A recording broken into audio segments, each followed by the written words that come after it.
Goeienaand almal, hartlik welkom. En mag ons 'n wonderlike ontmoeting met die Here hê. Wanneer ons so by mekaar is, dan verklaar ons dat ons hulp kom van die Here wat hemel en aarde gemaak het. Geliefde gemeente, genade, barmhartigheid, vrede en liefde word julle geskenk van God ons Vader en die Here Jesus Christus deur die kragtige werking van die Heilige Gees. Amen. Ek gaan 2 stukke lees, eintlik een en die ander een is net 'n versie. Maar kom ek lees dit, dit is uit Efesiërs 1 van vers 3 af. Lofwaardig is die God en Vader van ons Here Jesus Christus. Dit is hy wat ons in die hemel geseën het met elke geestelike seëning in die hemel. Ekskuus, ek het dit verkeerd gesê. Hy wat ons in Christus geseën het met elke Christelike seëning in die hemel. So het hy ons voor die grondlegging van die wêreld in hom, in Jesus, uitgekies, sodat ons heilig en onberispelik in liefde voor hom sou wees. So God kies ons om heilig en onberispelik te wees. Nadat hy ons voorbestem het om deur Jesus Christus ons as sy kinders aan te neem, soos hy dit volgens sy wil goed gedink het, tot lof van die heerlikheid van sy genade, waarmee ons in die geliefde begenadig het. In hom het ons die bevryding deur sy bloed, die vergifnis van ons oortredings, uit die rykdom van sy genade, wat hy oorvloedig aan ons geskenk het, saam met alle insig en wysheid.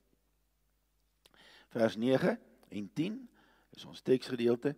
Hy het die geheimenis van sy wil aan ons bekend gemaak, soos hy dit goed gedink het, en in Christus ekskuus julle, ek het so 'n bietjie verkouetjie, soos hy dit goed gedink en in Christus voorgeneem het, om die volheid van die tye te bestuur, en om alle dinge, die dinge in die hemel en die dinge op die aarde, onder een hoof in Christus saam te bring.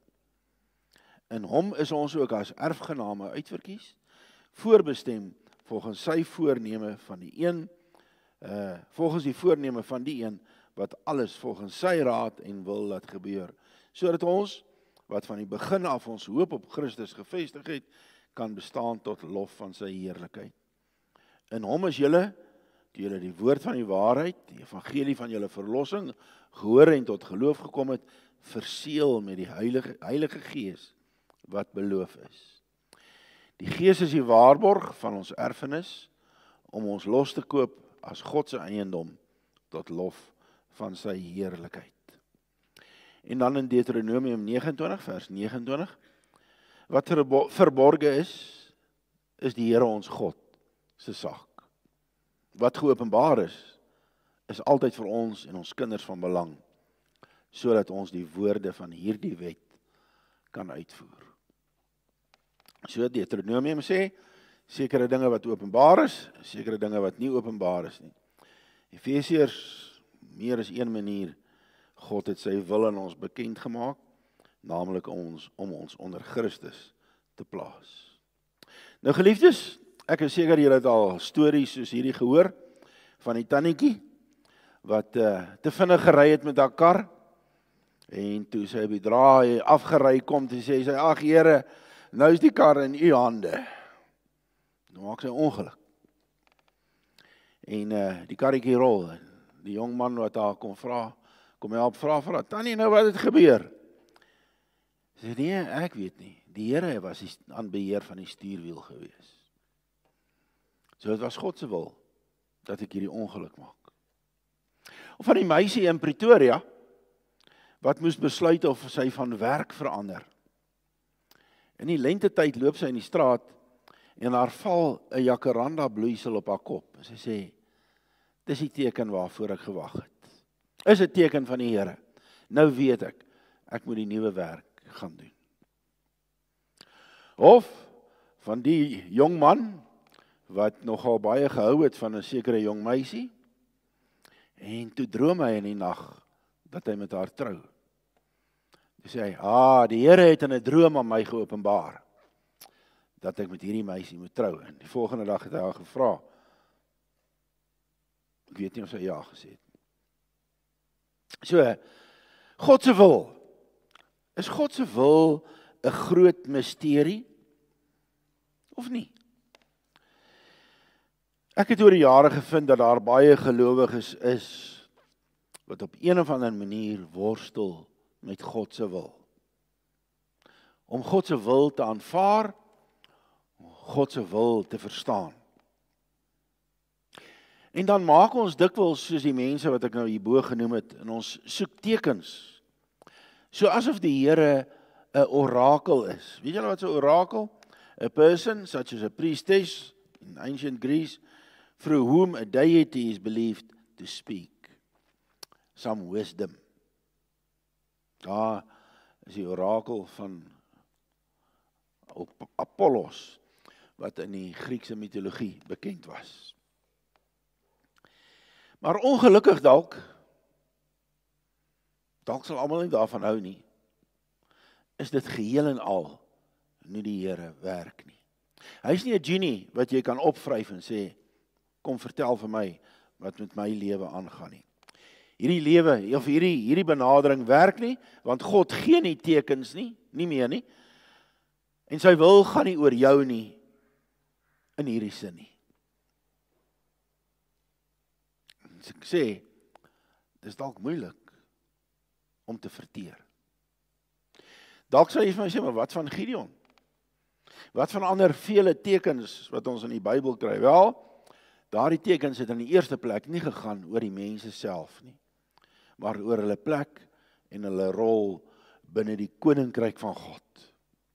Dit was God se openbaring wat deur hulle gewerk het. Dit het nie gegaan oor, moet ek trou met die een of moet ek daai werk vat of iets van die aard nie. En dit is ook waar ons moet gaan soek vir God se wil vir ons lewens. Ons binne die koninkryk van God, onder God se koningskap. Ek het nou al 'n paar keer hier verwys na die boek van Stefan Joubert, God se wil vir jou lewe. Iemand het my, dit klink verkeerd as ek sê, maar iemand het my die boek in die hand gestop en gesê, wat dink jy van die boek? En ek het nou al 'n paar keer, en dit is glad nie gestop nie, dis 'n goeie boek. Maar 'n preek is nou nie 'n plek vir 'n boekresensie nie. Maar tog het ek dit goed gedink om vanaand, na aanleiding van hierdie boek wat vir my gegee was, hierdie saak aan te raak, naamlik God se wil. En dalk, as die Here wil, 1 of 2 keer verder vorentoe, as dit my beurt is in die aanddienste om te preek. Nou wil ek dadelik begin om te sê, daar's 'n sekere deel van God se wil wat regtig waar maklik is om te verstaan. En dan is daar 'n ander deel wat bitter moeilik is. Eintlik, daai moeilike kant glo ek, gee vir ons almal een of ander tyd in 'n mindere of 'n meerdere mate 'n worsteling af. So dit wat geopenbaar is maklik. Maar dit wat nie geopenbaar is nie, is baie moeiliker. Maar kom ons begin vanaand met die makliker, en dan gaan ons na die moeiliker toe. En dan kom ons weer kortliks terug na die makliker toe. So, wat is die makliker deel om te verstaan van God se wil? Eenvoudig, dit gaan oor God. Nie oor my of oor jou nie. Dit gaan oor God. Sommige van julle sal dalk nog onthou,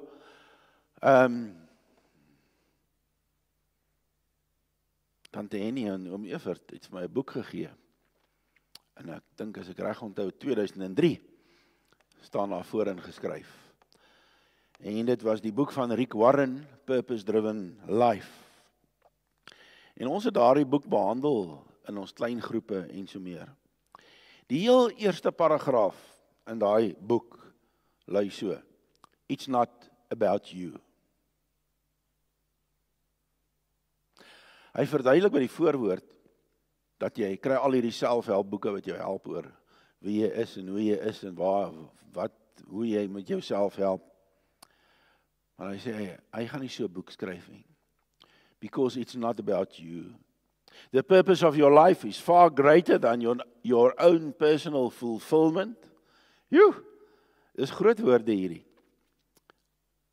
The purpose of your life is far greater than your own personal fulfillment. your peace of mind, or even your happiness. Gaan nie oor jou nie. It's far greater than your family, your career, even your wildest dreams and ambitions. It all starts with God. Dis die opskrif van daai hoofstuk. Dis 'n eenvoudig verstaanbare basis vir enigiemand wat soek na God se wil, dat ons lewens op God sal rig. God is in die sentrum van alles. Hy is in die sentrum van die heelal. Dit gaan oor hom. Dis mos wat Jesus ons leer as hy vir ons sê, dit is hoe jy moet bid, laat u wil ook op die aarde geskied, net soos in die hemel. Kry jy dit? Hoor jy dit? Verstaan jy dit? Laat u wil geskied op die aarde, net soos in die hemel. So God se wil geskied in die hemel. So, dit is ons gebed. Laat u wil hier op aarde geskied, net soos in die hemel. En as dit dan is hoe dit moet wees, dan is die volgende vraag seker wat ons moet vra, maar hoe is dit dan in die hemel? Hoe is dit dan in die hemel? En een van die plekke in die Bybel waar dit vir ons die beste opgeteken word, is in Openbaring 5. Johannes se visioen van die troon van God. So Johannes sien hierdie visioen en hy sien die Vader wat op 'n troon sit in die middel van die heelal. Rondom in uitkringende kringe, sirkels, is daar 4 lewende wesens wat die skepping, die skepsele uitbeeld. Dan is daar 24 ouderlinge wat die kerk van die Ou Nuwe Testament uitbeeld. Dan is daar ook 'n sirkel met duisende der duisende, ja miljoene der miljoene engele, gevolg deur 'n volgende sirkel met alles in die skepping. So hier in die hemel is alles gerig op die Vader. Maar ons leer meer oor God se wil uit hierdie visioen, want ek gaan vir julle lees, al vat dit 'n bietjie tyd. In die regterhand van hom wat op die troon sit, het ek 'n boekrol gesien. Ekskuus julle, ek hoes en proes. In die regterhand van hom wat op die troon sit, het ek 'n boekrol gesien wat aan die voor en aan die agterkant vol geskrywe was, met 7 seels goed verseël was. Toe het ek 'n sterk engel gesien wat met 'n harde stem uitroep: "Wie is waardig om die boek oop te maak wat deur die seels daarvan te breek?" Maar niemand in die hemel of op die aarde of onder die aarde was in staat om die boek oop te maak en daarin te kyk nie. Ek het baie gehuil omdat daar niemand gekry is wat waardig was om die boek oop te maak en daarin te kyk nie. Daardie boekrol stel niks anders voor nie as God se wil, God se raadsplan vir die wêreld. As ons God se wil leer ken, dan moet ons weet wat in daardie boekrol geskrywe is. Maar God se wil kan nie ontvou as daardie boekrol nie oopgemaak en gelees word nie. En dan lees ons van vers 5 af. Toe sê een van die ouderlinge vir my: "Moenie huil nie. Kyk, die leeu uit die stam van Juda, die afstammeling van Dawid, het die oorwinning behaal en kan die boek met die 7 seels oopmaak." Toe het ek voor die troon wat omring is, was deur die 4 lewende wesens, tussen die troon en die engele, 'n lam gesien staan, die een wat geslag was. Geliefdes, hierdie beeld, hierdie visioen, vat ons na die absolute kern van die verstaan van God se wil. En Jesus is in die sentrum daarvan. Ons lees dit ook in Efesiërs 1. So het hy, die Vader nog voordat die wêreld geskep is, ons in Christus uitverkies om heilig en onberispelik voor hom te wees. In sy liefde het hy ons, volgens sy genadige beskikking, toe al daarvoor bestem om deur Jesus Christus sy kinders te wees. In vers 9, hy het kragtens sy besluit en voorneme die geheimenis van sy wil aan ons bekend gemaak en dit deur Christus tot uitvoering gebring op die tyd wat hy daarvoor bepaal het. Sy bedoeling was om alles wat in die hemel en alles wat op die aarde is onder een hoof te verenig, naamlik onder Christus. Jy sien, dis God se wil. Dit gaan alles oor sy eer. Maar omdat ons deur die sonde vervreem is van hom, moet daar eers versoening tussen ons en God kom.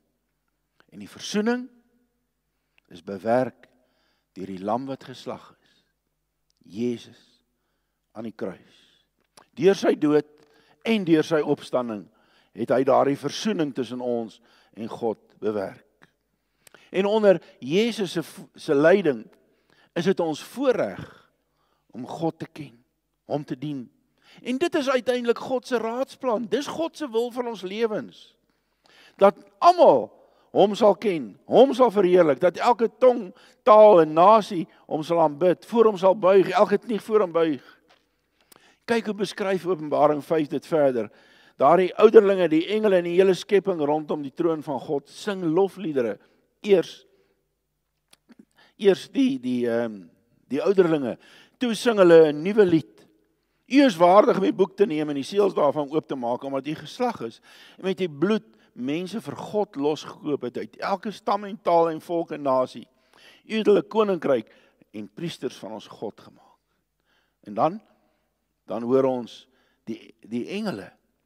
Ek het hulle hard hoor uitroep, die lam wat geslag was, is waardig om die mag en die rykdom, die wysheid en die sterkte, die eer en die heerlikheid en die lof te ontvang. En aan die buitenste sirkel, die hele skepping, alles in die hemel en op die aarde en onder die aarde en op die see. Ja, alles wat daar is, het ek hoor sê, aan hom wat op die troon sit en aan die lam behoort die lof en die eer en die heerlikheid en die krag tot in alle ewigheid. En laastens, die 4 lewende wesens het gesê amen en die ouderlinge het gekniel en God aanbid. Geliefdes, dis die eerste en die maklike aspek van God se wil vir my en vir jou. Dit gaan nie oor ons nie, dit gaan oor God.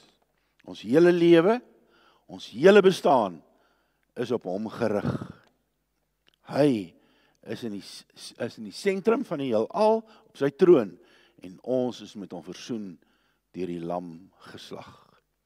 Dit is hoekom Jesus aarde toe gekom het. Kolossense 1:19. God het besluit om met sy volle wese in hom te woon en om deur hom alles met homself te versoen. Deur die bloed van sy seun aan die kruis het hy die vrede herstel. Hy wil hê, dis wat God se wil vir jou lewe is, dat jy met hom versoen sal wees deur geloof in Jesus Christus. Efesiërs 1:9, hy het kragtens sy besluit en voorneme die geheimenis van sy wil aan ons bekend gemaak en dit deur Christus tot uitvoering gebring op die tyd wat hy daarvoor betaal het. God het sy besluit en voorneme, die geheimenis van sy wil aan ons bekend gemaak. Die Griekse woord wat daar gebruik word, mysterion, mysterie. Iets, en dit beteken in die Bybelse konteks, iets wat onbekend was en nou openbaar is. En God het dit aan die hele wêreld bekend gemaak, dat hy gevind kan word in Jesus Christus. En dat ons met hom versoen kan wees, met die doel om hom te verheerlik. Dit is God se wil vir die hele mensdom, dit is God se wil vir my en vir jou, dat ons met hom versoen sal wees, bo alles, en hom sal groot maak en verheerlik. Het gebeur in Jesus Christus. So, maar wat ons nou gepraat het, is dan deel van wat ons noem God se geopenbaarde wil. Almal weet dit, jy kan dit gaan lees in die Bybel, ons het dit nou net gelees. Hy het hierdie aspek, die misterie, aan ons bekend gemaak. Maar dit bring ons dan by die moeiliker deel van God se wil. Die deel van God se wil wat regtig moeilik is. Die een waaroor ons struikel. Ons noem dit nou maar God se verborge wil. En dit is eenvoudig die dinge wat hy nie aan ons bekend maak voor die tyd nie. So hy maak dit aan ons bekend. Hy wil hê jy moet hom ken deur Jesus en hom verheerlik. Deuteronomium 29 praat hieroor. Wat nie geopenbaar is nie, is bekend aan die Here ons God. Maar wat geopenbaar is vir altyd bekend aan ons en ons nageslag. Maar daar is dinge wat onbekend is. In die boek van Jober, en in seker 5 of 6 ander bronne wat ek geraadpleeg het, word daar baie sterk klem gelê daarop, dat te veel fokus op hierdie verborge wil van God, of selfs 'n beheptheid met hierdie verborge wil van God, die mens in 'n gat laat val. Dat dit jou nie ten goeie laat kom nie. Dan begin ons, as ons behep raak met hierdie verborgde wil van God, dan begin ons soek na jacaranda bloeisels op ons kop. Dit trek jou spreekwoordelik in die regte black hole in. Dis wat Toosius ook gesê het in daai gediggie van die godsbesluit. Dis van ver, so mooi, so skoon, maar as jy daar gaan karring, dis moeilik hierdie broer en suster. Dis nie maklik nie. Dis nie maklik nie. Dis die boodskap van Job. Die Here het gegee, die Here het geneem, prys die naam van die Here. Nou is dit ook daarom so dat ons nie niks weet oor hierdie verborgde wil van God nie. Die eerste ding wat ons hieroor kan weet, is dat hierdie wil van God wel in sekere omstandighede geopenbaar word. Na die tyd. Dis goeters wat jy nie voor die tyd kan weet nie, maar na die tyd. Wanneer dit klaar gebeur het. Die Here gaan nie vir jou wys watter beroep jy moet kies nie. Wat hy wel van jou verwag, is dat jy jou gawes in ag sal neem, jou belangstellings, jou vermoëns, en dat jy dan 'n keuse sal maak oor wat jy kan doen, wat na jou oordeel hom sal verheerlik, omdat jy met hom versoen is in Jesus Christus. As dit is om 'n motorwerktuigkundige te wees, dan is dit so, as 'n dokter of 'n digter, skilder of onderwyser, wat jy ook al dan gaan doen, gebruik jy jou gawes om God te verheerlik. En dan gaan dit nie, byvoorbeeld in die eerste plek oor geld of status of aansien nie, maar oor God, wat deur jou verheerlik word. Maar dit beteken ook, dat daar sekere keuses is, wat nie vir jou beskore is nie. Daar's keuses wat jy nie kan uitoefen nie. Jy kan nie besluit, ek is 'n goeie skut, so kom ek word 'n sluipmoordenaar.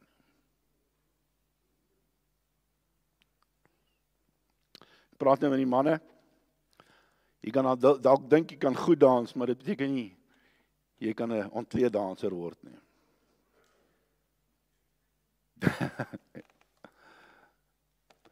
So, dit is God se verborgde wil, maar dit is goeders wat bekend word na die tyd. Maar dit sluit ook dinge in soos, ek sal nou meer sê, maar hartseer dinge wat in 'n mens se lewe gebeur. Jy weet, ek dink partykeer gelukkig weet ons dit nie voor die tyd nie. Goed, so dis die eerste ding. Die tweede ding wat ons kan weet oor hierdie verborgde wil van God, is dat daar iets is wat ons noem sy toelatende wil. En ek glo hierdie toelatende wil van God, is die moeilikste van die moeilikste om te hanteer rondom God se wil. Dis die moeilikste ding om te aanvaar vir ons sterwelinge. Hy laat toe dat slegte dinge gebeur.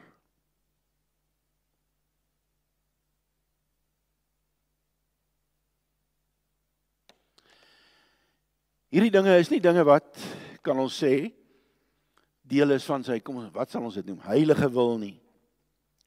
Maar ek bedoel iets soos eenvoudig. Of ek bedoel, dis nie die Here se wil dat ek sonde doen nie, of die Here se wil is nie dat ek deur iemand anders se sonde benadeel word nie. Soos dat ek vermoor word, of dat ek iemand anders, dis nie God se wil dat ek iemand sal gaan vermoor nie. Dis nie sy wil dat ek vermoor word nie, maar dit gebeur soms. Verkrachting, 'n oorlog, enigiets wat sleg is. Hy laat dit toe. Ek dink dit is waar, dit wil ek sê, tog leer ons uit die skrif, dat die Here selfs uit dit ook uit iets goeds tevoorskyn bring. Romeine 8:28, ons weet dat God alles ten goeie laat meewerk, vir die wat hom liefhet. Selfs die hartsere. En ek dink altyd aan Genesis 45, Josef, sy boeties, toe hy homself openbaar en sê, hey, ek is eintlik Farao, maar ek is eintlik julle boetie. En dan is hulle ons nou bang vir hom. Dan sê hy, maar julle moet nou nie sleg voel of bang wees, omdat julle my verkoop het nie, want God het my voor julle uitgestuur om lewens te red. Maar, hier is die slegte nuus, sou ons kon sê. Hier is die plek waar ons eenvoudig maar moet buig voor God se wil. Want dit gaan nie oor persoonlike voordeel of persoonlike kennis nie. Daarom is dit so dat daar soms in ons lewens goeters gaan wees wat ons nooit 'n antwoord gaan kry oor die waarom of die hoekom nie. Maar iewers gebruik God dit in sy raadsplan om iemand nader te roep of om daardie boekrol te laat oopgaan. Ek kan vir julle sê, my liewe broers en susters en kinders, dat dit hier is waar dominees sidder. Dis hier waar ons en beraders magteloos staan. Want daar gebeur dinge en mense vra, hoekom? Hoekom? Hoekom?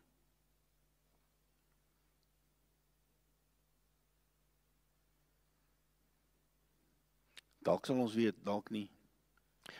Maar dan lees ons in Romeine 8, die skepping is nog aan verydeling onderworpe, nie uit eie keuse nie, maar omdat God dit daaraan onderwerp het. Maar daarby saam het hy 'n belofte van hoop gegee.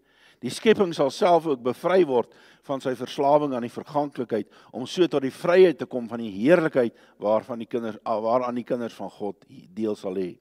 Ons weet dat die hele skepping tot nou toe sug in pyne van verwagting. Nie net die skepping nie, maar ook ons wat die Gees ontvang het as die eerste gawe van God, ons sug ook. So God sê vir ons, ek ken jou hartseer. Ek hoor dit, ek sien dit, ek verstaan dit, al verstaan jy dit nie. So wat sê hierdie gedeelte? Die skepping is aan verydeling onderworpe. Hierdie ellendes wat op ons pad kom, hierdie hartseere wat die trane laat loop, is dinge wat die gevolg is van die sondeval. Die mensdom het sonde en ellende in die wêreld ingebring, dorings en distels, volgens Genesis 3. Die mensdom het beleef allerlei ellendes. Maar dit is wel God se wil en sy raadsplan dat alles beëindig word en sy kinders saam met hom in die nuwe Jerusalem sal wees. Staan in Openbaring 10, op die dag wanneer die 7de engel op sy trompet gaan blaas, sal God se verborgde bedoeling met alles bereik word, soos hy die blye tyding aan sy dienaars, die profete, bekend gemaak het. God se verborgde wil word bekend gemaak, maar eers op die dag dat hy terugkom. Daar staan in Openbaring 21 hierdie wonderlike woorde. Toe het ek 'n harde stem van die troon af hoor sê, kyk, die woonplek van God is nou by die mense, en hy sal by hulle bly. Hy sal al die trane van hulle oë afdroog, die dood sal daar nie meer wees nie. Ook leed, smart en pyn sal daar nie meer wees nie. Die dinge van vroeër het verbygegaan. So in hierdie lewe waar ons leef, hierdie dinge, die hartseer, die pyn, die smart, sal verdwyn, sal verbygaan. En Efesiërs 1:14 sê vir ons, die Heilige Gees is die waarborg dat ons sal ontvang wat God beloof het. En daarom, staan daar, Efesiërs, moet ons sy grootheid prys. So dis God se wil, sy geopenbaarde wil, dat ons hom sal loof en prys. Maar dit is ook sy wil, dat ons oor sy verborgde wil, hom sal loof en prys. Sy grootheid sal prys.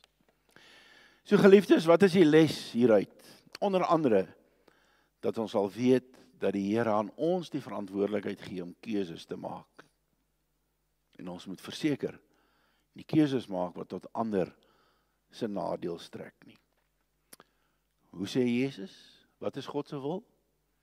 Dat ons God sal lief hê bo alles en ons naaste soos onsself.